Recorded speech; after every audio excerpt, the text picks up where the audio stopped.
Եվրամիությանը խորհրդարանական ընտրություններից առաջ աջակցության խնդրանքով դիմելու իշխանության այդ որոշումը դիմադիրները համարում են ու այսինքն մի քայլ, որով ստեյության ուղիղ միջամտություն է լինելու պետության ներքին հարցերին։ Ինչու է իշխանությունը, այսինքն ինչ ռիսկեր է իշխանությունը տեսնում, որ դիմել է Եվրամիության աջակցության խնդրանքով եւ ընդդիմության այս գնահատականների վերաբերյալ ինչ կասեք։ Ընդհանրապես հիբրիդային հարձակումները եւ ապատեղեկատվությունը միայն հայաստանյան խնդիր չէ, կամ միայն Հայաստանը չէ, որ այդ սպառնալիքներ կան, ընդհանուր առմամբ աշխարհում ժողովրդավարությունը հիբրիդային հարձակումների է ենթարկվում տարբեր տեղերից, տարբեր երկրների ներսից, դրսից եւ այլն։ Եվ այս առումով Եվրոպական միությունը եւ մի շարք այլ կառույցներ, երկրներ ունեն որոշակի գործիքակազմ, որը ցույց է տվել որոշակի արդյունավետություն եւ այս տեսանկյուն սա հաշվի առնելով Հայաստանը ի թիվս այլ հարցերի, որոնք ամրագրված են նաեւ վերջին ստորագրված փաստաթղթում,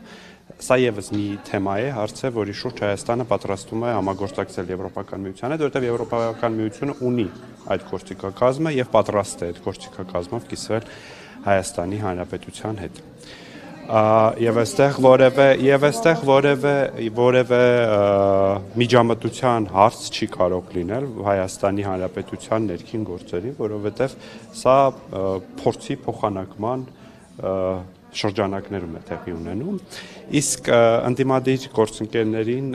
ներքին միջամտության տեսանկյունից ես կուզենայի, որ դուք հարցնեիք արդյոք օրինակ ռուսաստանցի օլիգարխի միջամտությունը Հայաստանի ներքին քաղաքական կյանքին ինչ գնահատական դրան կտան արդյոք Հայաստանի քաղաքացի է եւ մի շարք այլ երկրների քաղաքացի է։ Այսինքն նրա մասնակցությունը ընդհանրապես քաղաքականությանը դա կոչվում է հիբրիդային պատերազմ։ Չէ, ես չեմ ասում դա կոչվում է հիբրիդային պատերազմ։ Դիմադիրները մեզ մեղադրում են Եվրամիությանը երկրի ներքին գործերի մեջ խառնելու, բայց երկրի ներքին գործերի մեջ խառնելու շատ ցցուն վառ օրինակներ ենք մենք տեսնում։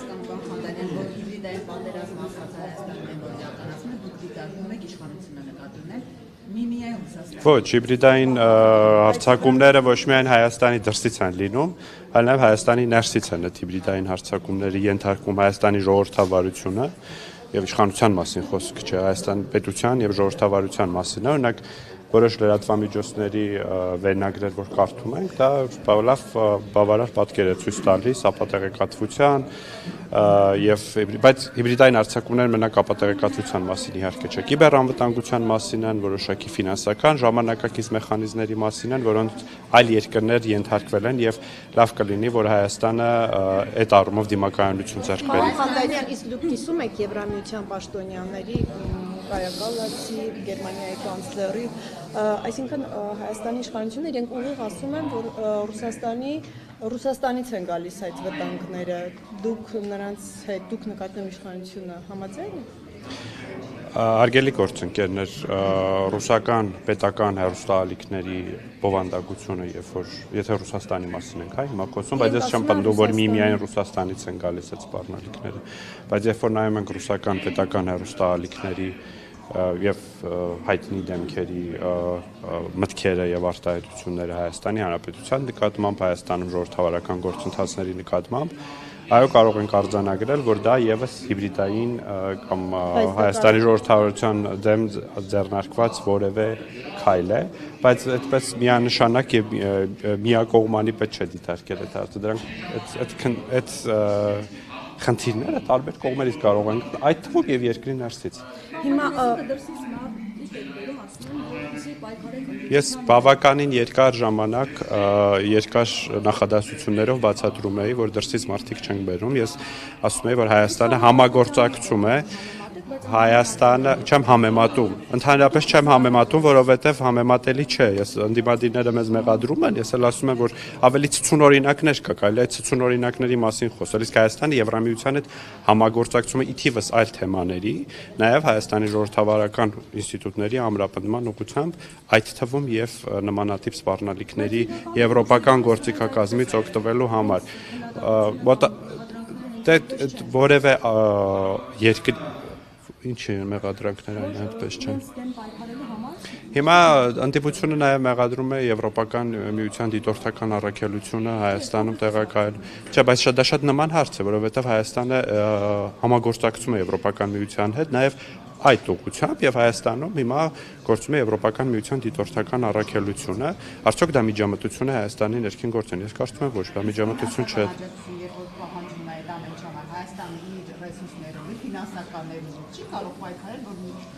Խոսքը ֆինանսական ռեսուրսների մասին չէ միայն, խոսքը մեթոդաբանության եւ գործիքակազմի մասին։ Իհարկե։ Հիմա ինչ մեթոդաբանություն ինչ ունեցան, այսինքն ինչպես է պայքարը լինել գործիքակազմերով։ Ես ճիշտ ասած այդ գործիքակազմի մասնագետ չեմ, բայց տեղեկատվության դեմ ինչպես են պայքարում։ Ավելի օրինակ մեկ օրինակ ասեմ, ստրատեգիական ռազմավարական հաղորդակցությանը ավելի լավացնելով պետական մարմինների, տարբեր կառույցների, լրատվամիջոցներին աջակցելով, որպեսզի լրատվամիջոցները ավելի դիմակայուն լինեն նման հարցակ, որտեղ լրատվամիջոցները եւս չէ, հարձակվում են դիմոկրատիա։ Ոչ,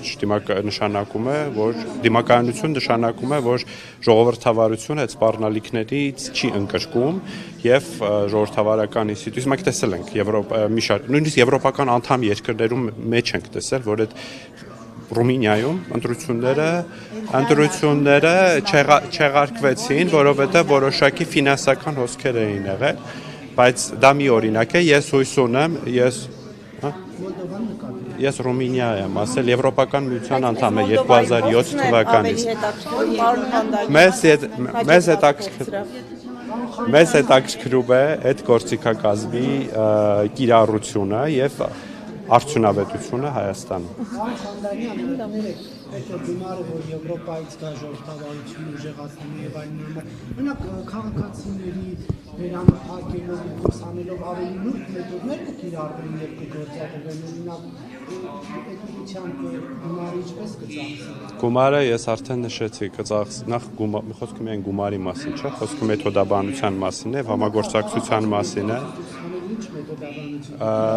Հայաստանում նախ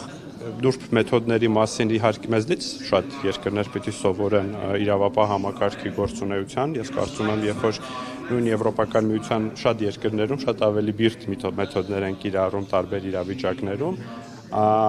այնուամենայնիվ Հայաստանը նաև տարբեր ոլորտներում, այդ թվում եւ իրավապահ համակարգի կարողությունների զարգացման տեսանկյունից համագործակցում է տարբեր գործընկեր երկրների հետ։ Ասում են այն զանգեզուրի միջանցքի տրամաբանությամբ է անվտանգային ուժգիններ կարող առաջացնել եւ ՆԱՏՕ-ի ներգրավվածություն կանխարգելել։ Ինչու է պայմանավորված, որ ավելի կոշտացնում է Իրանական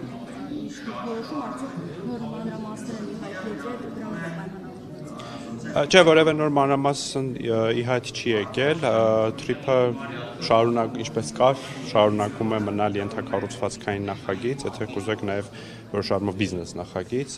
այն հայ-ամերիկյան երկկողմ նախագիծ է, այդ նախագծում որևէ անվտանգային բաղադրիչ չկա,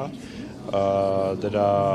նպատակն է Հայաստանում ենթակառուցվածքների զարգացումը, նաև տարածաշրջանային ապաշրջափակման համատեքստում։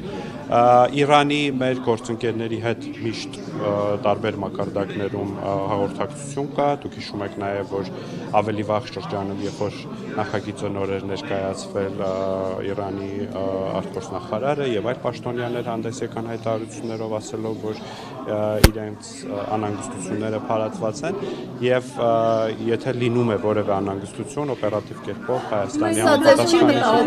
Խանդանյան Հայաստանում չի կարող լինել ՆԱՏՕ-ի ներկայություն, որովհետեւ նախ Հայաստանը որևէ հավակնություն չունի ՆԱՏՕ-ին անդամակցելու, Հայաստանը ունի որոշակի շրջանակ համագործակցության ՆԱՏՕ-ի հետ, որը չի ենթադրվում որևէ կերպ ՆԱՏՕ-ի ֆիզիկական ներկայությունը Հայաստանի Հանրապետությունում ու ընդհանրապես թրիփի համատեքստում դրա մասին խոսելը կարծում եմ նպատակահարմար չէ, որտեղ թրիփը նորից եմ կրկնում ենթակառուցվածքային նախագիծ ընդհանրապես այսինքն անհանգստացած չեք Իրանից հնչող այս գնահատականներով, նկատի ունեմ իշխանությանը չի անհանգստացնում Իրանից հնչող այս գնահատականները։ Չէ, մենք Իրանի մեր գործընկերների հետ մշտապես կապի մեջ ենք եւ երբ որ լինում են նման անհանգստություններ, ակտիվ քննարկում ենք այդ հարցերը եւ փարատվում են։ Նույնիսկ խորհրդարանական մակարդակում նախորդ շաբաթ գործընկերս Իրանից պատգամավորների էր հյուրընկալել եւ նաեւ այդ թեմաներն են քննարկվել։ Այստեղ ես որևէ անհանգստանալու բան չեմ տեսնում։ Բայց եթե փարատում եք, ինչու են շարունակում խոսել, պարոն Խանդայյան։ Եղել է հայտարարություն եւ բայց նաեւ եղել են դրան նախորդող հայտարարություններ, կխոսենք, կհասկանանք ինչն է խնդիրը եւ բանկան եւ մեր գործընկերները կխոսեն։ Եվ կհարթվի Իրանի հետ մենք շատ լավ քաղաքական երկխոսություն ունենք եւ մեր հարաբերությունները չեն կարող որևէ կերպ ստվերվել որևէ նախագծի պատճառով։ Հնարավոր է եւ իրանական եւ օրինակ ռուսական ինչ-որ ընկերություններ ներգրավեն այդ ճանապարհի կառուցմանը, որպեսզի այս մտահոգությունները անցնեն, այդպիսի տարբերակներ քննարկում են, թե Տեսեք, այս պահի նման հարցեր չեն քննարկում, որովհետեւ այս պահին առայժմ քննարկվում է իրավական շրջանակը Հայաստանի եւ Միացյալ Նահանգների միջև պայմանագրի եւ կոնսորցիումի ստեղծման վերաբերյալ, այնուհետև բոլոր հարցերը պետք է Հայաստանի եւ Միացյալ Նահանգների միջև կոնկրետ TRIP նախագծի վերաբերյալ կոնսենսուսով որոշվեն, բայց նաեւ նշեմ, որ Իրանը այլ ենթակառուցվածքային ծրագրերում ներգրավված է Հայաստանում, օրինակ Սյունիքի մարզում հյուսարավ ճանապարհի շինարարության մի հատվածում դե Ռուսաստանը չասենք, որ վաղուց է ներգրավված Հայաստանի ենթակառուցվածքային նախագծերում նկատի ունենալով Հարավկովկասյան երկաթուղիներ ընկերության կոնցեսիան Հայաստանում, ուստի այս առումով ես կարծում եմ մեր գործընկերությունը տարբեր մեր բարեկամ եւ ռազմավարական գործընկեր երկրների հետ բալանսավորված է։